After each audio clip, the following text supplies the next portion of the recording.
un parcours aussi particulier, atypique, un personnage haut en couleur. Il est vice-président de WorldCat System, 100 personnes, une entreprise de 100 personnes basée à Bordeaux. On va y revenir. Une autre société de contrôle technique et également une troisième activité, mesdames, messieurs. Bruno Rost est également humoriste. Alors on va revenir là-dessus. Applaudissez-le d'abord parce que c'est un artiste, il aime les applaudissements.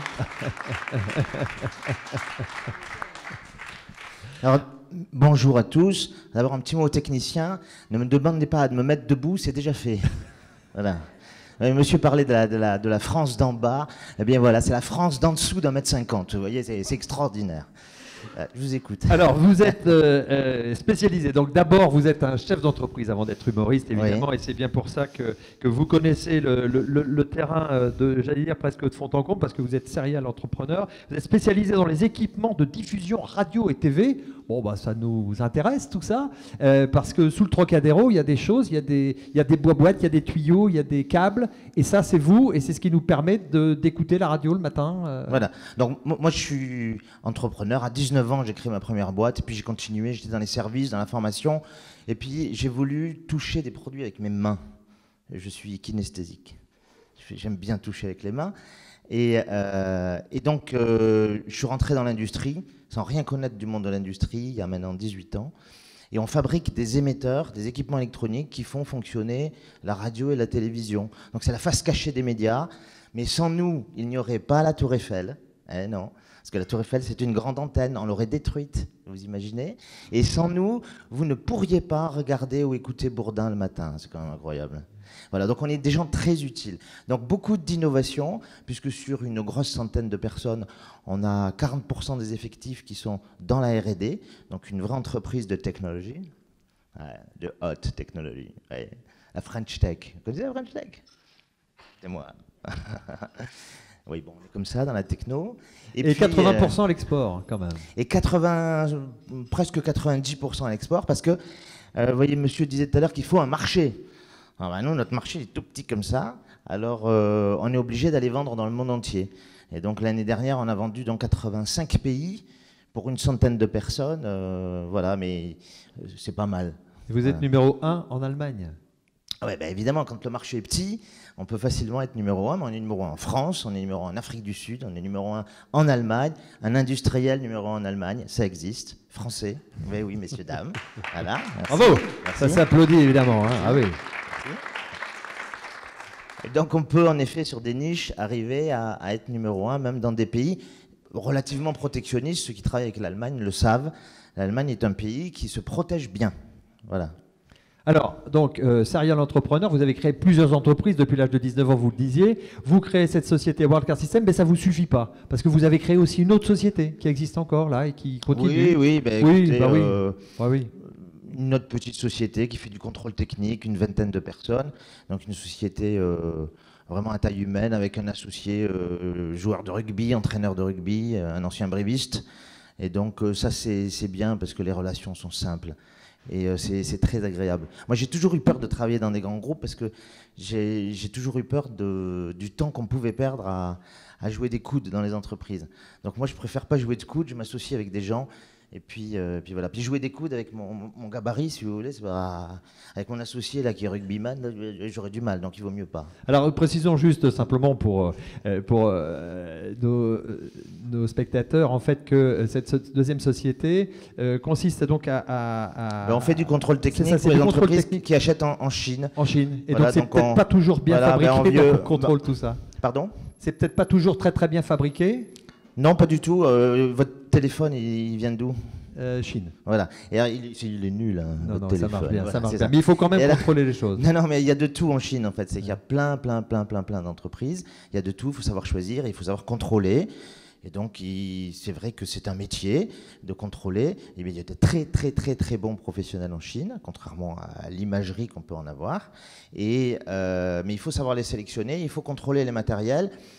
Voilà, c'est une règle industrielle simple. C'est des pièces mécaniques, des pièces de la fonderie, mécanique, etc. de la fonderie, en général des choses qu'on ne fait plus trop en France, avec des technologies qu'on ne fait plus trop, ou qui sont trop chères parce qu'il y a beaucoup de main-d'œuvre. Voilà, donc on travaille pour l'aéronautique, on est certifié aéro, on travaille pour le rail, on travaille pour voilà, une vingtaine de personnes qui contrôlent les Chinois. Qui contrôle les Chinois, Voilà. ça c'est pas mal. Et comme ça vous suffit pas, vous avez aussi entre deux, quand vous avez un peu de temps, mais ça vous prend aussi pas mal de temps. Alors c'est un peu plus qu'entre deux, puisque C'est un peu plus qu'entre deux. puisque j'ai commencé à monter sur scène, puisque c'est de ça que vous alliez parler. Oui. Monter sur scène il y a bientôt 2 ans. Mon premier spectacle c'était en mars 2016, donc vous voyez c'est une jeune carrière. Vous avez un jeune premier devant vous. Et donc je me suis dit que la vie était un peu courte. J'allais passer le fameux seuil des 50, pas des 50 salariés, hein, des 50 ans. Hein, il est plus difficile celui-là. Hein. Je vois qu'il y en a qui l'ont vécu, ils rigolent jeunes là. Et donc je me suis dit qu'il fallait croquer la vie. Et donc j'ai rencontré un philosophe d'ailleurs qui s'appelle Marc Alévi, vous l'avez peut-être vu. Je me suis dit quel sale con celui-là. Et il m'a dit quelque chose qui m'a remué, et il m'a dit ceux qui prennent pas le temps de vivre leur vie et de vivre leur projet, c'est des imbéciles. Alors quand il me l'a dit, j'ai dit quel sale con. Et puis le lendemain, Mais ça secoue. voilà, ça m'a secoué. Je me suis dit mais qu'est-ce que tu fais encore dans ta boîte après 16 ans, 17 ans Il y a des jeunes, ils ont envie de prendre ta place en plus, c'est sûr. Et donc j'ai été les voir et je leur ai dit on fait un petit RES, voilà, vous allez me remplacer. Je vais diviser mon salaire par 2, je vais vous donner les sous et avec vous allez m'acheter des actions. Est-ce que ça vous va? On dit ouais, pas mal, on va faire ça. Alors, repréciser pour certains d'entre nous, RES. Reprise d'entreprise par les salariés. Voilà. Et donc je me suis organisé, j'ai acheté du temps. Voilà, j'ai acheté du temps et je monte sur scène et je fais des spectacles qui ne parlent que du monde de l'entreprise. Ah, vous aviez tout à l'heure l'affiche du prochain spectacle qui commence mercredi prochain à Lyon. La première, c'est à Lyon. Et c'est d'ailleurs, parce que quand même, je ne suis pas ici par hasard, c'est au profit des entreprises, des associations du rebond. Voilà. Donc c'est un spectacle au profit d'eux. On va applaudir quand même, voilà. Ça. Hein. Très belle initiative. Alors, racontez-nous un petit peu votre spectacle. Le spectacle, je raconte la vie rêvée des chefs d'entreprise, parce qu'en effet, on a une vie de rêve. Alors, je parle des startups, je parle de la vie des startups. Quand on en parle à la radio et à la télé, elles vont toutes bien. Les patrons, quand on en parle à la radio et à la télé, ils gagnent, mais ils se gavent, quoi. Hein, c'est vrai, on se gave. Et puis, en fait, quand on regarde de près, les startups, ça se vautre. Les startups, ça se vautre. Les chefs d'entreprise, des PME, je ne parle pas des gens qui portent le nom de patron. Le professeur Torres m'a appris, Olivier Torres, vous l'avez vu tout à l'heure, il m'a appris que patron, on nous a piqué le nom. Ben oui, parce que les dirigeants du CAC 40, ils ne peuvent pas porter le nom de patron, parce que patron, ça vient de pater, le père, de protéger, patronus. Vous savez, Patronus, c'est dans Harry Potter, le petit animal. Là, voilà. Et puis de patrimoine. J'ai bien retenu, Olivier. Et patriotique aussi. Patrimoine, il met son argent dans la boîte. Eh bien, les dirigeants du CAC 40, c'est rare qu'ils correspondent à cette définition. Donc voilà, quand je parle de la vie des petits patrons, puisqu'on est obligé de mettre petit devant, non pas à cause de ma taille, mais pour les distinguer de ceux du CAC 40. Et donc voilà, donc je raconte la vie avec le contrôle fiscal, le contrôle... de l'inspection du travail, tout y passe, quoi. Tout ce que nous... Les banquiers, merci, il nous permet de nous détacher un peu des banquiers, donc les banquiers, etc. Donc voilà. Donc, ça s'appelle le One Patron Show, c'est ça? Alors moi j'appelle ça... c'est un One Patron Show en fait, c'est ça. Hein. Je voulais pas appeler ça un One Man Show, ouais. Parce que dans le spectacle, un One Man Show, les gens ils pensent qu'on a un micro et qu'on est en train de faire ce que je suis en train de faire maintenant, c'est-à-dire c'est pas du stand-up. En fait. C'est pas du stand-up, c'est un spectacle. Il y a de la lumière, il y a des drones qui volent dans le spectacle, etc. Faut pas rater ça, quoi. Hein. Ah oui. Donc, alors vous allez aller à la SNCF en sortant, vous allez prendre des billets pour Lyon, d'accord. Vous partez en début d'après-midi, c'est rapide, et puis vous revenez le soir. Hein. Rappelez-nous la date alors. Pardon. La date. Alors Lyon le 13 décembre et Paris à l'Apollo le 29 mai. Voilà. Alors là, l'Apollo, hein, vous allez mettre vos casques d'astronaute et vous allez rêver, aller dans les étoiles avec moi. Je peux pas m'arrêter. Mais... Un message global. Un message global. Pour conclure. Écoutez. Qu'est-ce que vous avez envie de dire? Moi, j'ai envie de dire... C'est quoi les clés de succès? Les clés de succès, alors pour moi, c'est... Il y en a 2. Très importantes. La première, c'est qu'il faut arriver de bonne heure au travail. Première clé. La deuxième clé, c'est qu'il faut amener du bonheur au travail. Voilà. Eh bien, ça peut effectivement constituer le point d'orgue, le message un peu final, apporter du bonheur dans les entreprises, beaucoup d'énergie, d'écoute. On arrive au terme. Je regarde, non, il n'est pas là, Dimitri, mais en tout cas, je pense qu'on est à peu près dans le timing. 51. Juste un mot, parce que j'ai un peu trop fait ma promo et j'ai honte pour le spectacle. Donc, tous ceux qui passent par Lyon réellement la semaine prochaine, vous venez me voir et je vous donne un petit code et vous aurez une invitation gratuite au spectacle. Voilà. Ah, ça c'est gentil. Passez me voir en sortant. Ça s'applaudit, ça aussi. Alors, puisqu'il reste, pour respecter vraiment précisément le timing, il nous reste 8-9 minutes. J'aimerais bien laisser la parole à la salle. S'il y a une ou deux questions, on y répond. Enfin, nos invités vous répondent sans problème. Est-ce qu'il y a des questions dans la salle? Allez-y, profitez-en. À l'un ou à l'autre de nos invités. Il faut passer à la deuxième question tout de suite. Ah, voilà, ça y est, c'est parti. Mademoiselle, levez-vous. Dites-nous qui vous êtes, d'où vous venez.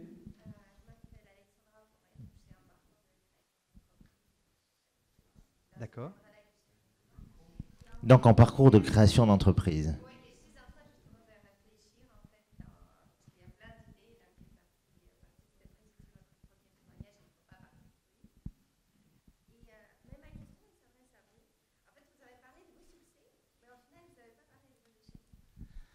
Oui, ben, c'est des échecs. Il n'y en a pas d'échecs, oui.